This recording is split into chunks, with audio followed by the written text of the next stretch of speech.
আসসালামু আলাইকুম প্রিয় দর্শক। আজকে আমরা প্রবাসী প্রবাসীদের উদ্দেশ্য আমি আজ কিছু কথা বলবো। কথাগুলো আপনারা শুনবেন আশা করি।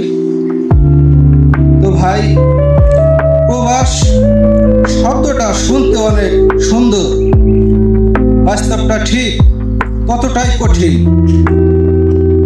মায়ের চোখের পানি, বাবার নিঃশব্দ দোয়া সব ফেলে একদিন চলে আসি অচেনা দেশে।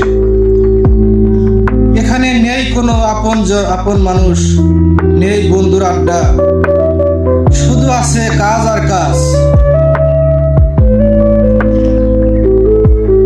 রোদ বৃষ্টি ক্লান্তি সব কিছুর সাথে লড়াই করে আমরা হাসি মুখে বলি আমি ভালো আছি।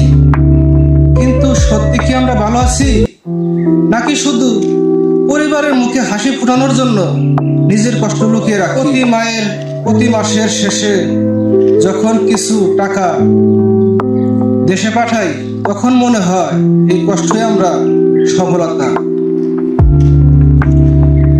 প্রবাস জীবন আমাদের শেখায় কিভাবে কষ্ট সহ্য করতে হয়, কিভাবে স্বপ্নের জন্য নিজেকে বদলাতে হয়। একদিন সব কষ্টের ফল আসবে। একদিন আমরাও বলবো এই প্রবাস জীবন আমাকে সফল করেছে। প্রবাসীরা কখনো হার মানে না, তারা